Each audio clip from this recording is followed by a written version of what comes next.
बिस्मिल्लाहिर्रहमानिर्रहीम। अस्सलामु अलैकुम वरहमतुल्लाहि वबरकातुहू। Welcome to online classes of Iqra Hufaz Boys Secondary School, a project of Iqra Education System.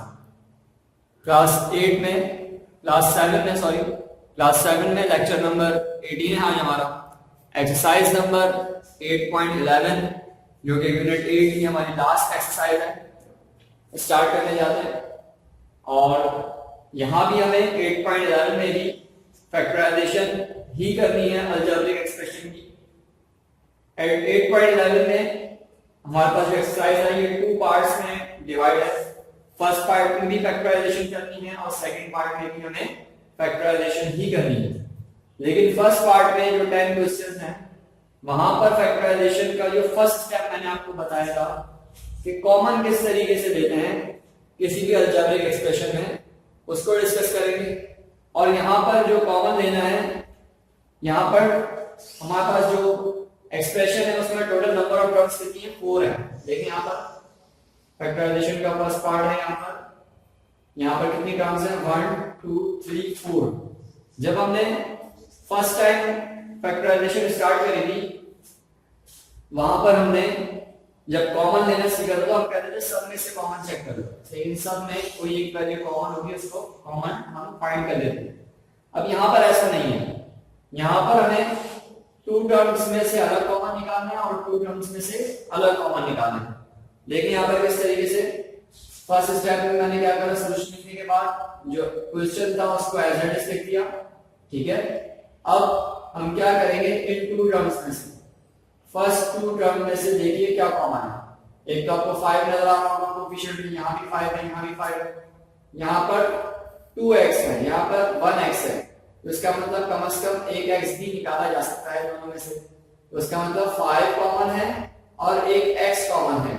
हमने दोनों में से 5x क्या कर लिया, कॉमन निकाल लिया। जब यहाँ से 5x निकल चुका है, इस बात का मतलब यह है कि यहाँ पर सिर्फ एक x बाकी, एक x आ गया, प्लस साइन था, प्लस साइन आ गया।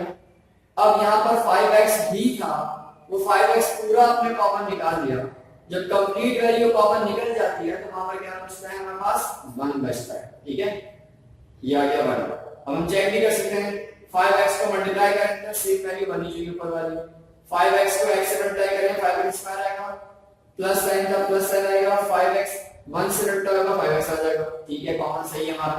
अब आ जाते हैं नेक्स्ट 2 टर्म्स में, यहाँ लिखा हुआ है प्लस 4x प्लस 4। अब इन 2 टर्म्स में कॉमन सिंपल नजर आ रहा है, आपको क्या है, 4 है, तो इन दोनों टर्म में से हमने 4 को क्या करा, कॉमन निकाल दिया। तो जो साइन यहाँ होगा वो एज इट यहाँ जाएगा। यहाँ प्लस साइन था, यहाँ प्लस साइन आएगा, हमने इन दोनों में से क्या कॉमन लिया, 4 कॉमन लिया। अब यहाँ पर 4 कॉमन निकल गया, ऐसे x बच गया, यहाँ पर x बच गया, प्लस साइन था प्लस बच गया। यहाँ पर सिर्फ 4 था जो कि हमने कॉमन निकाल दिया, क्या बचेगा, सिर्फ 1 बच जाएगा। अब अगर हम देखें पूरी एक्सप्रेशन में जो 4 टर्म्स में थी 1 2 3 4, अब यहाँ पर 2 टर्म्स हो चुकी है, ये पूरी एक टर्म काउंट होगी, ये पूरी हमारे पास ये फर्स्ट टर्म और प्लस साइन आ गया, ये सेकंड टर्म, ठीक है। अब इस पूरी टर्म में देखिए क्या, इस पूरी टर्म में और यहाँ से देखिए, यहाँ देखिए इस पूरी टर्म में क्या कॉमन है, x प्लस y। तो इन दोनों में से हमने x प्लस y कॉमन निकाल लिया। हमारे पास क्या बच गया, यहाँ बच गया 5x, ये 5x आ गया, ये प्लस साइन था, ये प्लस साइन आ गया, और ये 4 था, ये 4 आ गया, ठीक है। ये इस तरीके से कॉमन लेंगे। 2 टर्म्स में पहले 2 टर्म्स का कॉमन लेंगे, फिर 2 टर्म्स का कॉमन लेंगे, फिर दोनों का जो कॉमन आएगा हम देखेंगे वो सेम होगा। सिर्फ जो सेम था उनको कॉमन निकाल लिया और फिर उसके बाद ये 5x प्लस 4 आ गया। नेक्स्ट क्वेश्चन 2 देखिए। क्वेश्चन 2 में भी हमारे पास नंबर ऑफ टर्म्स कितनी है, 4 है, 1 2 3 4, ठीक है। अब क्या करेंगे, पहले फर्स्ट स्टेप में हमने क्वेश्चन जो लिखा था उसका एड्रेस कॉपी कर लिया ऊपर से। अब देखिए यहाँ पर ax प्लस ay लिखा हुआ है। अब ax प्लस ay लिखा है हमारे पास, तो हमने कहा इन दोनों में से क्या कॉमन आ सकता है, a कॉमन आ सकता है, a आ गया। क्या बच गया आपके पास, x प्लस y बच गया, x प्लस y ब्रैकेट में आ गया, प्लस साइन था प्लस साइन आ गया। यहाँ लिखा हुआ है bx प्लस by, तो दोनों में क्या कॉमन है, b कॉमन है, तो दोनों में से b कॉमन निकाल दिया, वापस क्या बच गया, x प्लस y बच गया। अब यहाँ भी x प्लस y, इस पूरी वैल्यू में x प्लस y मौजूद है और प्लस साइन अगर इस पूरी वैल्यू में x प्लस y कॉमन मौजूद है, तो यहाँ से हम x प्लस y दोनों में से कॉमन निकाल सकते हैं। ये x प्लस y हमने कॉमन निकाला, हमारे पास बच गया a प्लस बी, यहाँ पर यहाँ से a बच गया, यहाँ से b बच गया, a प्लस बी हमारे पास यहाँ आ गया, ये फाइनल आंसर होगा। ठीक है, अच्छा क्वेश्चन नंबर 3 में हम देखें तो हमें थोड़ा सा टर्म्स को रीअरेंज करना होगा। ठीक है, क्योंकि हम देखें यहाँ पर बी स्क्वायर और 4c स्क्वायर में कोई बात कॉमन नजर आ रही है आपको? नहीं नजर आ रही। बी स्क्वायर और 4c स्क्वायर में कोई बात कॉमन नहीं है। B C square plus 4b में भी कोई बात कॉमन नहीं है। इस बात का मतलब यह है, ये जो b वाली 4b वाली टर्म है, इसको ये जो फर्स्ट टर्म है यानी फर्स्ट टर्म और लास्ट टर्म को एक साथ लिखना होगा और इन टू टर्म्स को हमें एक साथ लिखना होगा। ठीक है, तो फर्स्ट स्टेप में मैंने क्वेश्चन को एज इट इज नहीं उतारा। फर्स्ट स्टेप में मैंने जो नंबर ऑफ टर्म्स लिखी हुई थी उनको क्या कर लिया, अरेंज कर लिया। अरेंज क्या करा, 4b को पहले लिख लिया।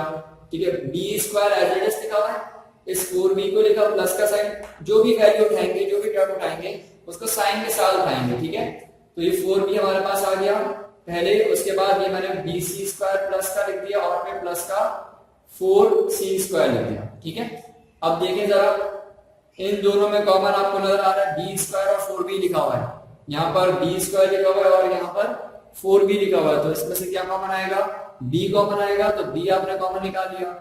यहाँ b स्क्वायर था, एक b आपके पास बच जाएगा, b आ गया, प्लस साइन था प्लस आ गया, 4 आ गया। ठीक है, फिर प्लस साइन है, अब ये लिखा हुआ है bc square plus 4c square, तो दोनों में c स्क्वायर कॉमन है, ये c स्क्वायर कॉमन आ गया, यहाँ से b बच जाएगा, प्लस साइन आ गया, यहाँ से आपके पास 4 आ जाएगा। ठीक है, अब देखें जरा इसका, इसके ब्रैकेट में b प्लस 4 लिखा हुआ है, यहाँ भी ब्रैकेट में b प्लस 4 लिखा हुआ है, तो इन दोनों में से b प्लस 4 को कॉमन निकाला जा सकता है। ये b प्लस 4 कॉमन आ गया, आपके पास बच गया b plus c square, b plus c square आपका फाइनल आंसर होगा। ठीक है, आइए फोर्थ पार्ट में, क्वेश्चन नंबर 4 में।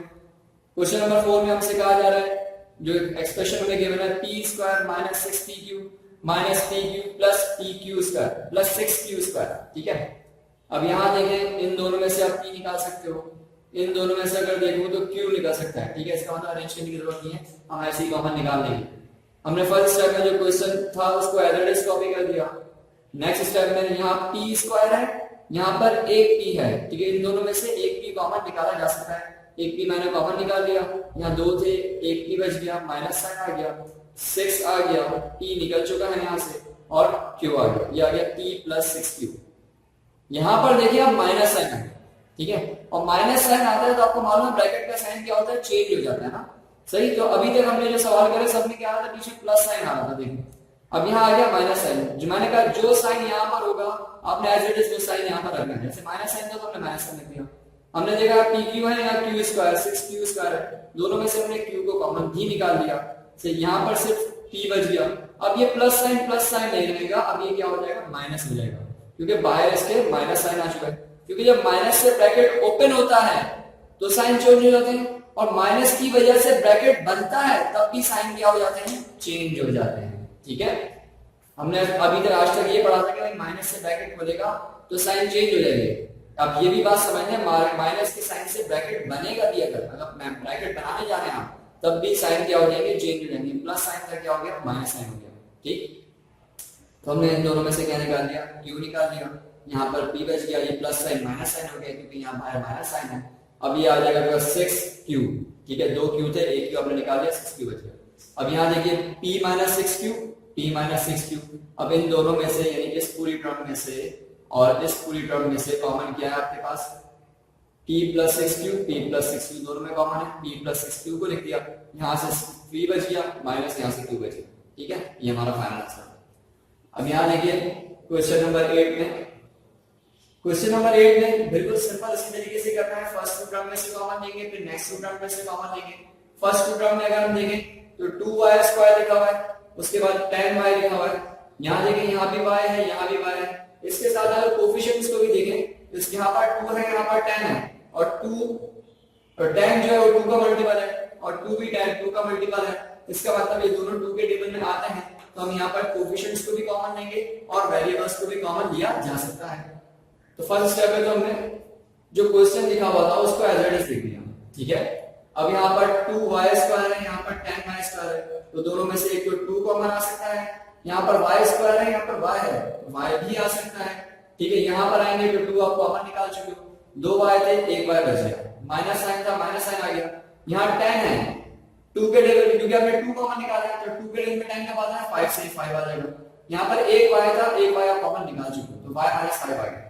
ठीक है, आगे नेक्स्ट टर्म में देखें, यहाँ लिखा हुआ है 4y माइनस 20, ये प्लस साइन था, प्लस साइन आ गया, ये 4 है, ये 20 है, 4 और 20 आपको मालूम है 4 के डेरिवेटिव में आते हैं, तो दोनों में से 4 को हमने कॉमन निकाला, ये y साइन आ गया, माइनस 5 आ गया। 4 को दोबारा मल्टीप्लाई करो, सेम चीज बन जाएगी, 4y से 4y हो जाएगा, 4 5 4 20 हो जाएगा।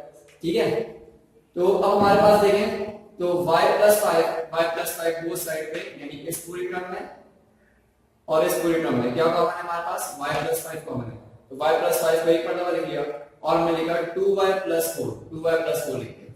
अच्छा, 2y प्लस 4 लिखने के बाद हमने एक बात एक और देखी, अभी हम यहाँ पर स्टॉप हो गए थे, लेकिन हमने देखा कि 2y प्लस 4, सिर्फ इस ब्रैकेट की बात कर रहा हूँ, सिर्फ इस वाले ब्रैकेट की बात कर रहा हूँ। ठीक है, 2y प्लस 4 में भी तो 2 कॉमन है, यानी 2y और 4, तो 2 और 4 में से 2 कॉमन निकाला जा सकता है। हमने कहा ठीक है, तो y प्लस 5 मैंने एज इट इज लिख दिया, सॉरी y माइनस 5 मैंने एज इट इज लिख दिया। अब यहाँ पर मैंने कहा इन दोनों में से 2 कॉमन है, तो यहाँ पर मैंने ये 2 कॉमन निकाल लिया। जब 2 कॉमन निकाल लिया तो ये y रह गया, ये y बच गया, प्लस साइन था, प्लस साइन आ गया, ये 4 था, ये क्या हो गया 2 हो गया। ठीक है, क्योंकि मैं 2 को दोबारा मल्टीप्लाई करूंगा तो ये 2y होगा और 2 से मल्टीप्लाई होकर क्या हो जाएगा 4 हो जाएगा। ठीक है, नेक्स्ट स्टेप में कुछ भी नहीं करा, मैंने इस वाली एक्सप्रेशन को यानी इस वाली वैल्यू को पहले लिख दिया और y माइनस 5 को मैंने बाद में लिख दिया। ठीक है, अच्छा अब सेम जो मैंने क्वेश्चन नंबर 8 आपको समझाया है, क्वेश्चन नंबर 7 में ये वर्किंग करेंगे तो लास्ट में आप देखेंगे आपको ये स्टेप करना पड़ेगा। एक ब्रैकेट में आपके पास यहाँ तक सॉल्व करोगे, उसके बाद जब कॉमन निकालोगे तो एक ब्रैकेट एक्स्ट्रा होगा, उसमें फर्दर कॉमन आ रहा होगा। ठीक है, वो करके देखिए क्वेश्चन नंबर 7 में होम टास्क है। अच्छा, क्वेश्चन नंबर 10 देखिए, क्वेश्चन नंबर 10 में p square minus pq plus q और माइनस p। ठीक है, इन दोनों में से p निकाला जा सकता है और यहाँ पर देखिए पहले p है, तो हमने कहा यहाँ पर जो p है उसको हम पहले लिखेंगे। तो फर्स्ट स्टेप में जब मैंने क्वेश्चन लिखा तो उसमें मैंने थोड़ा सा रीअरेंज करा है टर्म्स को, p square as it is आया, माइनस साइन आया, pq आया, यहाँ प्लस q पहले लिखा हुआ था, प्लस q को मैंने बाद में लिख दिया और माइनस के p को पहले लिख दिया। क्यों करा ऐसा मैंने ऐसा इसलिए करा कि मैंने देखा कि जो पहली जो 2 टर्म्स हैं उसमें p जो है यहाँ पर कॉमन आ रहा है और p पहले लिखा हुआ है, तो हमने यहाँ पर भी क्या करा p को पहले लिख दिया। अब जो हमारे पास फर्स्ट 2 टर्म्स हैं, एक ये और एक ये, इन दोनों की बात कर रहा हूँ। इन दोनों में अगर देखा जाए तो कॉमन क्या है हमारे पास, इन दोनों में आपके पास कॉमन है p। ठीक है, p कॉमन आ गया, यहाँ पर p स्क्वायर था, p बच गया, माइनस साइन था, माइनस साइन आ गया, p आपने कॉमन निकाल दिया, सिर्फ q बच गया। अब बचता यहाँ पर है सर, यहाँ तो p है और q है, यहाँ तो कुछ कॉमन नजर आ ही नहीं रहा। अगर मैं आपको बताऊं कॉमन यहाँ पर, अभी मैं आपको दिखाता हूँ कॉमन क्या है। देखें सिर्फ माइनस q लिखा हुआ है और प्लस का q लिखा हुआ है। आपको याद होगा कोफिशिएंट, अगर मैं आपसे पूछूं इसका कोफिशिएंट क्या है 1, इसका कोफिशिएंट क्या है 1, तो इन दोनों में से 1 को कॉमन निकाला जा सकता है।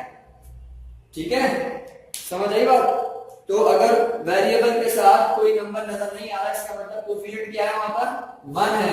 इसका मतलब इन दोनों में से ये माइनस का 1 p है और ये प्लस का 1 q है, तो इन दोनों में से 1 को मैंने कॉमन, जो माइनस साइन था माइनस साइन आ गया, इन दोनों में से मैंने 1 को क्या करा कॉमन निकाल लिया। जब 1 कॉमन निकल गया तो p यहां बच जाएगा, क्योंकि बाहर माइनस साइन था, ये प्लस साइन क्या हो जाएगा माइनस हो जाएगा और ये q बच गया।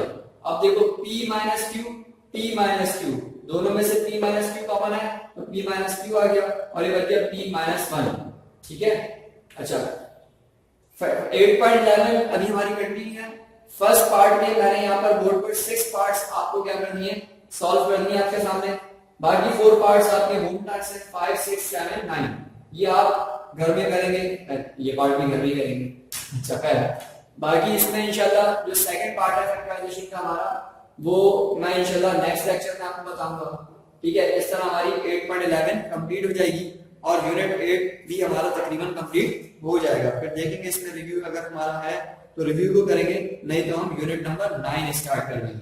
ठीक है, अस्सलाम वालेकुम व रहमतुल्लाहि व बरकातहू।